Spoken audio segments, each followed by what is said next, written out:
You carry everyone, but who carries you? Hi beautiful ladies. आज मैं आपसे एक सवाल पूछना चाहती हूँ। क्या कभी ऐसा हुआ है कि रात को प्रेजेंटेशन ऑफिस की देर तक कंप्लीट करने के बाद सुबह उठकर बच्चों के प्रोजेक्ट्स चेक करना, ग्रोसरीज ऑर्डर करना, इन लॉज को फोन करके एनिवर्सरी विश करना, डोमेस्टिक हेल्प को इंस्ट्रक्शंस देना, पूरे दिन ऑफिस करना और फिर एंड में रात को बिस्तर पर लेट कर सोचना, यार मैं सबके लिए इतना करती हूँ पर मेरा ध्यान कौन रखेगा, मेरे लिए कौन है? आगे जाने से पहले मैं बता दूं, ये कोई हस्बैंड बैशिंग सेशन या हस्बैंड ब्लेमिंग या आपको एक विक्टिम बनाने का सेशन नहीं है। ये तो उसकी बात है जो है कि दुनिया की हर कैपेबल वुमन सफर करती है या फेस करती है, और वो ये है एक साइलेंट इमोशनल लोड जो आप हर दिन कैरी करते हो, और कैरी करते करते आप उसके नीचे खुद को ही भूल चुके। फ्रेंड्स, अगर आप एक entrepreneur, business woman, professional, doctor, CA या प्रोफेसर हैं, आर्किटेक्ट हैं, तो ये वीडियो आपके लिए है। और मुझे पक्का विश्वास है कि आप एंड तक खुद में इसको जरूर देखोगे। हाय, मैं हूं doctor Sunita निट्टा, a gynecologist practicing more than 30 years and also a relationship and marriage harmony coach for high achiever women like you.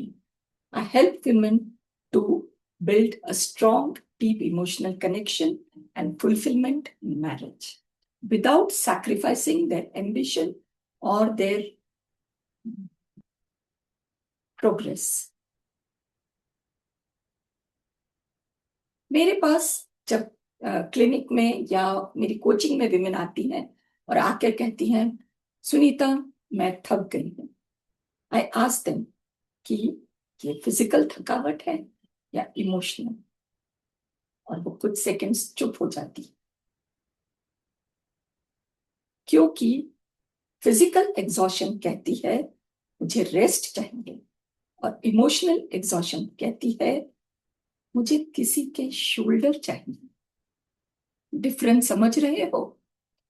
आप इतनी एफिशिएंट बन गई हो कि आप एक वॉकिंग मैनेजमेंट सिस्टम बन गई हो।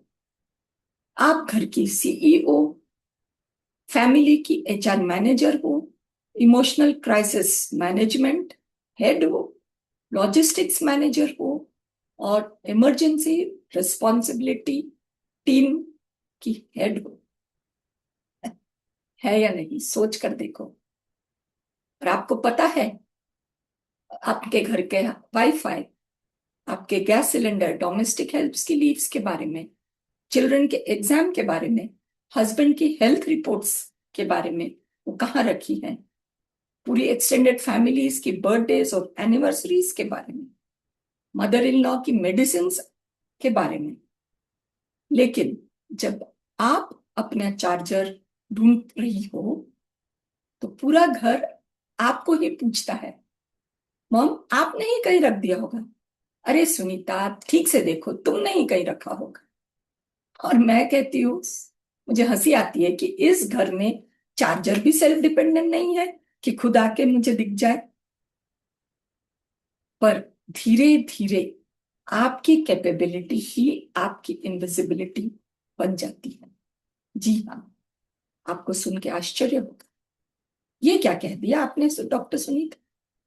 फ्रेंड्स, लोग एफर्ट देखना बंद कर देते हैं, सिर्फ आउटकम देखते हैं, और वही चुभता है हमें, है ना? क्योंकि हम हाई अचीवर लेडीज को कोई मेडल नहीं चाहिए, हमें चाहिए पार्टनरशिप। और धीरे धीरे there is a trap into which women like you fall into. What is that? सबसे डेंजरस चीज क्या है कि अब हम मान लेते हैं कि शायद यही नॉर्मल है, शादी ऐसी ही होती है, घर परिवार ऐसे ही चलता है, फैमिली में तो ऐसा ही होता है। सब हमें ही तो, घर की औरत को ही तो सब संभालना पड़ता है। हमने देखा भी यही है बचपन से अपनी मम्मियों को, चाचियों को करते हुए। और एडजस्ट करना हमारे अंदर, हमें लगता है हमारी सबसे बड़ी काबिलियत हो जाती है, सबको कंफर्टेबल रखना। और सबसे बड़ी बात, घर की शांति और पीस मेंटेन करना मेरी ही तो जिम्मेदारी है। हम इतने सालों तक सबको कंफर्टेबल रखते रखते खुद को ही अनकंफर्टेबल हो जाते। और मजेदार बात यह है कि ये डिस्कंफर्ट न किसी को दिखता है और न ही हमें समझ आता है कि किसको शेयर करें, कैसे शेयर करें। बस हम सीक्रेटली वेट करते हैं कि हस्बैंड नोटिस करेगा, फैमिली अप्रिशिएट करेगी, कोई बोलेगा वाह तुम कितना संभाल रही हो। लेकिन वो मोमेंट सबकी जिंदगी में अक्सर नहीं आता। Now here's a disclaimer. This is not because they don't love you. It is because invisible work becomes invisible. जो बोला नहीं जाता वो किसी को दिखाई भी नहीं देता। मैं एक सिंपल एग्जांपल देती हूँ। अगर ऑफिस में आपने 6 महीनों तक एक्स्ट्रा प्रोजेक्ट साइलेंटली हैंडल किया और कभी मेंशन ही नहीं किया, तो आपके बॉस को या कलीग्स को कैसे पता चलेगा कि आपने इतना कुछ किया। फ्रेंड्स, मैरिज भी कुछ हद तक ऐसी ही है, ऐसे ही काम करती है। Silent contribution eventually becomes expected contribution. I'll repeat this.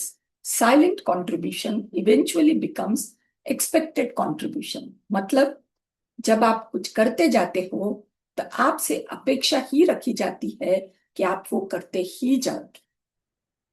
And you know what is the hidden fear of women? High achiever women like us? ज्यादातर वुमन सपोर्ट इसलिए, उन्हें हेल्प या सपोर्ट नहीं चाहिए, बल्कि क्योंकि उन्हें कंट्रोल छोड़ने से डर लगता है। आउच, थोड़ा लगा। मुझे भी लगा था जब मैंने पहली बार इस बात को समझा। सोचो, आप हेल्प चाहती हो, लेकिन जब कोई काम अलग तरीके से करता है तो आपको पसंद नहीं आता, इरिटेशन होता है।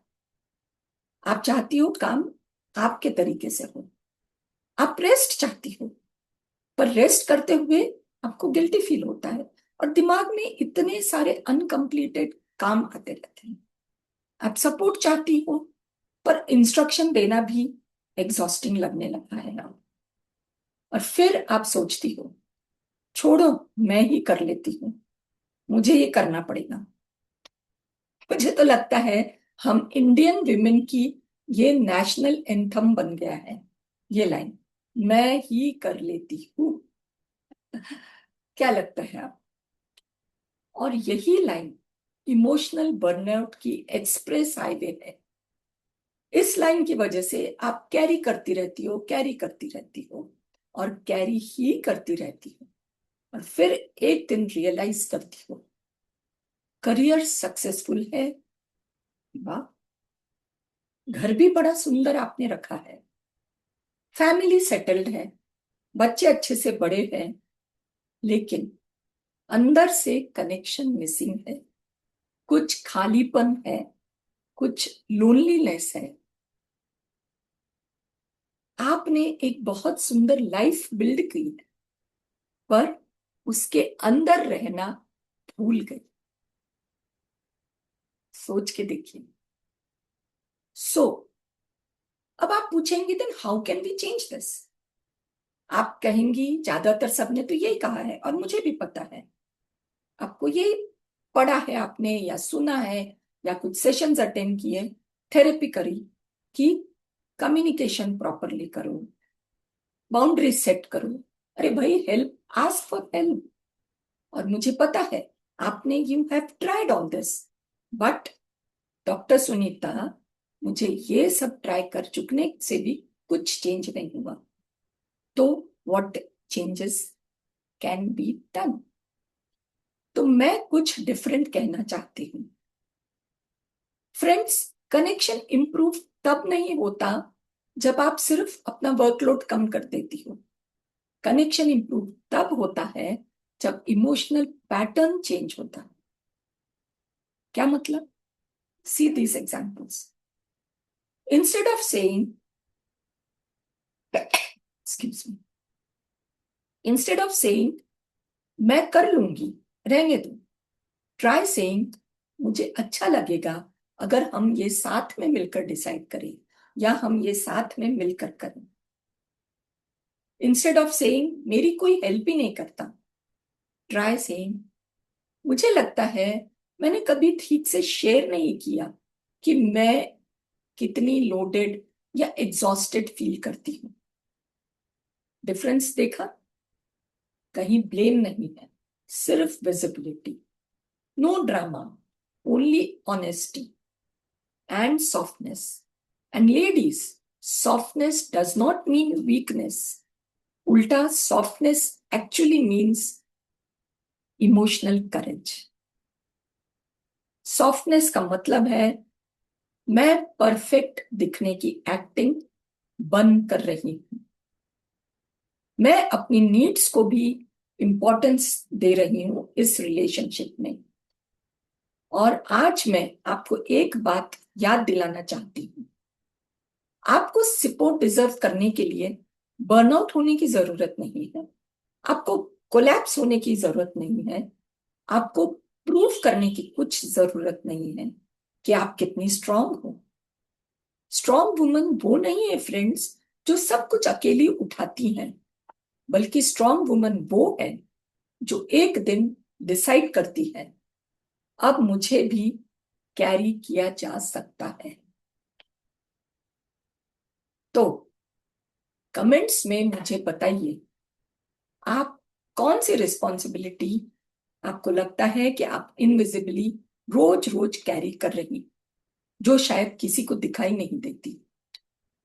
मैं पर्सनली कमेंट्स पढ़ती हूँ, और अगर आप ये वीडियो आपको टच कर गया है, आपको आपकी दुखती रग को छेड़ गया है, तो उस वुमन के साथ जरूर शेयर कीजिए जो हमेशा कहती है oh I am fine, I am fine. क्योंकि friends, most of the times she is not fine. So अगर आप marriage, relationship, emotional connection, emotional intelligence के बारे में प्रैक्टिकल इंसाइट्स चाहती हैं, तो चैनल को सब्सक्राइब कीजिए, शेयर कीजिए, लाइक कीजिए, और मैं आपसे वीक में एक बार जरूर मिलूंगी, आपके लिए tips, tricks, techniques and tools लेकर आऊंगी, जिससे आप अपनी शादीशुदा जिंदगी में, अपनी मैरिज में हैप्पी, फुलफिल्ड, चेरिश्ड फील करें। So see you in the next one.